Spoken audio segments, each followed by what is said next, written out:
This video is filled with tips, tricks, and gameplay secrets that you have probably never seen before. These are tips on how to counter annoying cheese. Is this the only move he has? I'm about to start fucking crying in 2 seconds. Tricks that can bait the enemy like a doofus, and just generally help you dominate on the battlefield. Now feel free to skip around using the timestamps below for whatever seems most interesting.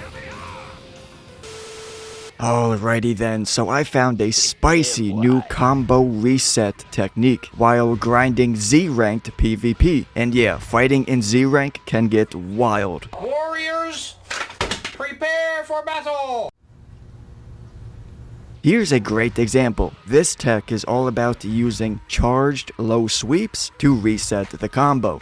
During the brief moment you have after landing a low sweep kick, you dash straight backwards, then dragon burst behind the enemy. And boom, you're banging them back shots with a fresh new combo, and they are lost in the sauce, baby. They don't know what the hell just happened. So perform the low sweep, then immediately fly backwards, then double tap the dash button to dragon burst. This is a brutal technique to reset the combo. Charging the low sweep is key here. It'll grant you sufficient time to burst around.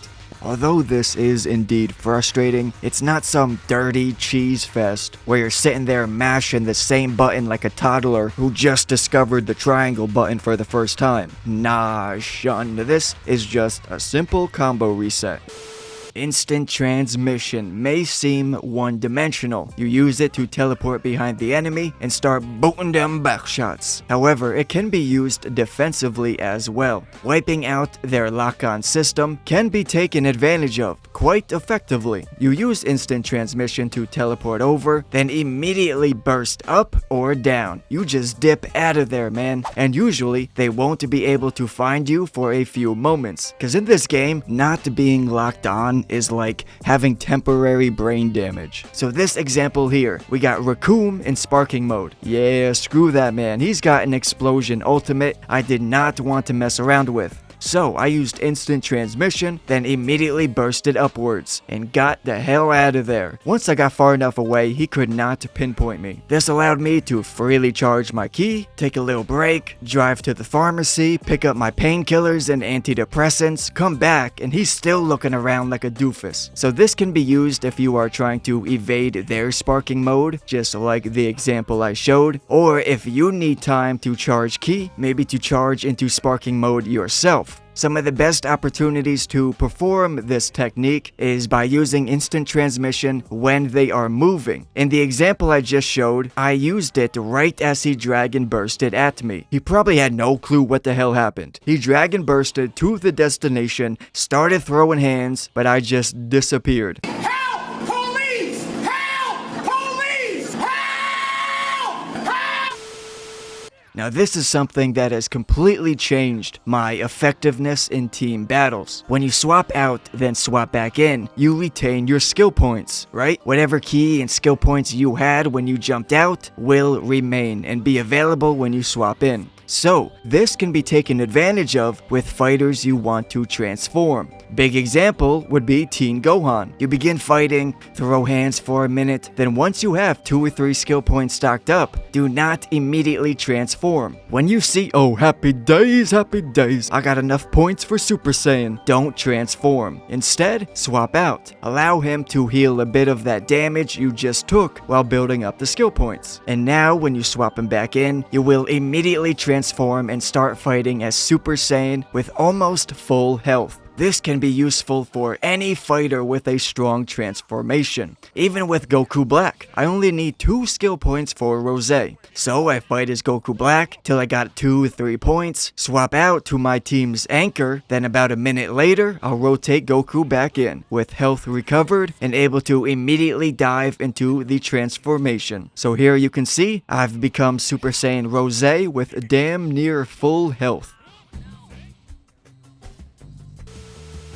the mechanic of swapping fighters mid-combo is underused. I have found a specific purpose for it. So if you are in this situation that you need to keep the pressure up, continue attacking, however you are empty, you got no ki, no skill points, well, you can swap characters in order to react quickly, because the new fighter you bring in will most likely have some ki and or skill points available. This is a great example. This dude right here, he almost had me dead. I was one shot, but as you can see, he barely has any ki left. So what he should have done is immediately swapped fighters, because, as I'm sure you know, if a combo is still active when you change fighters, the new fighter will jump right on your opponent, bash him in the face, continuing the assault. So if he had quickly swapped in a new fighter, he probably could have killed me. You could actually fire off a ki blast to engage the combo, and then swap. The ki blast must connect. If they block it, it won't work. But if the ki blast actually hits the opponent, you can use that as a combo for the swap in attack, regardless of the distance. So this is great if you think of it in the middle of a fight. You want to be a little frisky and surprising, because typically nobody is expecting you to swap in after a ki blast. Now, most players probably already know this, but if you don't, then you need to. So if you get exhausted, spamming buttons will raise the speed of recovery. Just literally mashing all the buttons you can. Getting exhausted like this does not happen often. However, a situation it can happen is if you block a super rush. Blocking against super rush attacks will consume a bar of ki. And if you're already empty, then you'll become exhausted. I know it's very situational, but hey, if you see the enemy is empty on ki, press him with a super rush. If he blocks it, he might get screwed.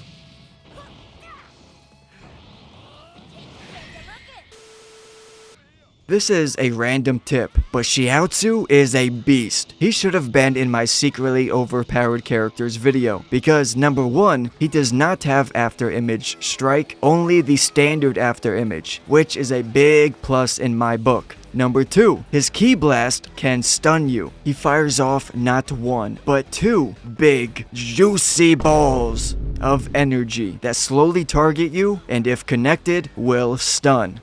And last but not least, Dodon Ray. This is very similar to Frieza's Death Beam in that it only costs 2 ki bars plus will hard knock down you. If you are hit with it, you are ragdolling down to the ground. And if you're high enough in the air when you connect it, you could perform this twice as the opponent falls to the ground, because it's only 2 ki bars. All the while, this fighter only cost 2 DP, which makes him a very valuable choice. So rather than always relying on the more cheesy 2 DP fighters like Roshi, Videl, Yajirobe, you could instead use Little Shih Tzu here. Now, as far as good old ki spamming goes, well, if this is happening to you, remember, you do have the option of revenge countering. You can perform a revenge counter off of ki blast. The players spamming the ki blast want you to remain still, so he can circle around you and get that booty. So revenge counter could be a good escape strategy, rather than falling victim to whatever diabolical plans your opponent has for you. Also, another great counter is using Vanishing Assault. Yeah, remember this move? Yeah, dude, it's actually useful. More than people give it credit for. Vanishing Assault is useful during ki blast spam because you teleport behind the enemy, right? Which means you are teleporting past all the ki blast. So if you have a moment to perform this, Vanishing Assault might be your best option against a sparking mode ki blast spam. Now, something I've been experimenting with and really enjoying lately is charging ki to bait the enemy. You watch your opponent's ki bar just as much as your own, right? Well, when you see them start to enter sparking mode and you see that little blue line build up, what do? You think, oh hell nah, I'm stopping this bastard. He ain't doing this shit on my watch. And you do everything in your power to immediately stop him. So you can bait your enemy into thinking this. You're charging ki, and when they see that blue line for sparking, they'll probably hard press you. Well, if you are prepared for this, you can juke them out and break their ankles. Now you still must be very careful because when charging ki, you cannot immediately dash out of it or respond. This is a very important aspect that you need to be aware of if you haven't noticed already. You are slow to react, sidestep, or dash away when charging ki. So for something like this, where you are baiting the enemy by charging up ki, you must be careful and be prepared. But this is why explosion super skills are especially useful for defensive tactics, such as baiting them into the explosion blast. Well, using the key charge bait I just discussed is a perfect way to engineer this. Because you're currently charging ki, all you need to do is merely tap the button and it'll instantly perform right into the special attack explosion. You can deal a solid chunk of damage and make the enemy feel like a dumpling for running headfirst into your trap. Some of the best fighters that have these explosion supers are Full Power Jiren, Base Gogeta with Super Explosive Wave, plus even King Cold also has Super Explosive Wave, the same move as Gogeta apparently. So you can essentially force the enemy's hand with this technique. They either allow you to continue charging ki all the way into sparking mode, or they dragon burst head first into your special attack. So it's a win-win situation for you.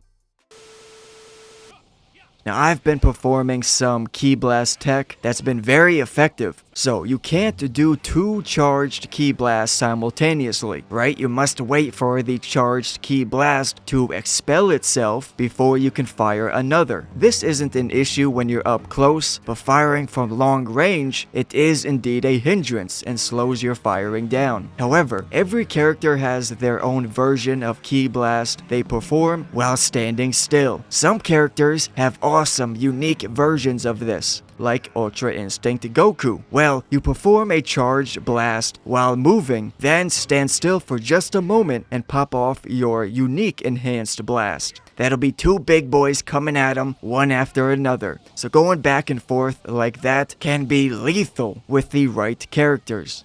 Some fighters have unique versions. For example, sword fighters' unique Ki Blast can break through blocks. Zamasu and Goku Rose also have block breaker Ki Blast as well. So it's not only sword type characters. Look at that scythe, man. So freaking cool, dude. Now I've tried to integrate these block breakers into melee combos, but I found two fighters that can integrate into their combos. Future Trunks and Zamasu. You can immediately follow up a set of punches with this block breaker Ki Blast, and it is so uniquely effective because number one, it's a block breaker, so that makes a big difference, and number two, it resets the combo. I've seen high-level players integrate these block breaker Ki Blast into their playstyle to great effect. Quality experienced players will use smoke to their advantage, creating a distraction and blurring the enemy's vision. A couple great examples of this would be, number one, using the smoke before a grab. With all that smoke, you won't be able to see the grab animation too easily. And number two, using Ki Blast and smoke to distract before dragon bursting. This way they are slightly distracted, preoccupied, and can't respond as quickly. Now here is a random tip for Gogeta, but I see way too many Super Vegetos out here, so I'ma try to mitigate that by showing y'all an extremely powerful yet easy combo for Gogeta. So he has Ki Blast Cannon as his first rush chain. That is important. So after charging Ki Blast Cannon for barely a second, it will break through guard, making this follow-up combo very difficult to counter or evade. Simply press square, square, square, then finish with a ground slam. So with a measly few punches into this rapid fire combo, look how much damage that does. Holy look at all this damage? Holy hell, almost 15,000 damage for that, just for that. And let me tell you, man, this is not easy to counter or evade. Performing this like 2 times will actually kill a low-level fighter. Now, of course, other fighters have similar moves, like base Vegito has a similar combo. However, for a couple reasons, it's just inferior compared to Gogeta's Ki Blast combo. Now, another example is Ultra Instinct Goku. He has the same exact combo as Gogeta, but Goku's is last in his rush chain. Meanwhile, Gogeta's is first. So that makes a big difference. So in conclusion, if you're a gaming monster with combo skill daddles, stop using Vegito and use Gogeta.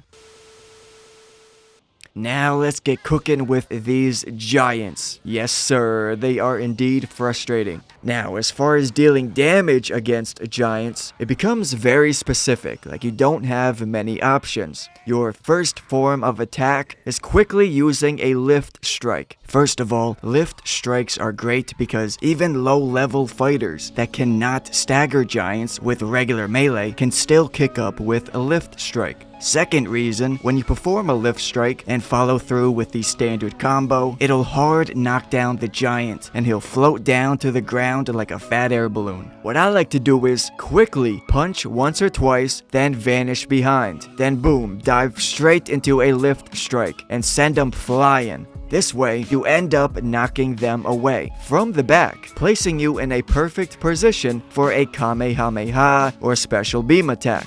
Now, this is very important because if you shoot a special attack at a giant from the front, they will almost always block it. Even if they are falling away, they can simply hold guard and block the super attack. However, from behind is different. They must actually use skill and vanish, which is difficult for them. So you can get big boy damage by hitting giants with special supers from behind. Now this is one main reason why staying behind a giant is vital. When attacking with melee, be wary of the giant's grab. If you sense a grab incoming, just quickly press R1 or the block button to vanish behind. You can vanish quicker than he can grab. Now, standard melee attacks can indeed be effective, especially if you have a powerful enough fighter that can stagger the giant with every punch. 6 to 7 DP is the level of fighter that can consistently stagger. When you see a giant, you should swap in a stronger fighter, because this is drastically important for fighting them. Any character below 4 DP can get smoked. So in conclusion, make sure you are using a powerful fighter, at least 6 to 7 DP, or a fighter with after image strike. Those are your 2 best options. And most importantly, knock them around, blasting off special attacks from behind. Well, as always, I truly appreciate every single one of you. Subscribe to the channel for more awesome content, and Gallic gun that like button if you enjoyed the video. I thank you very much for watching, and I'll talk to you later. Stay golden.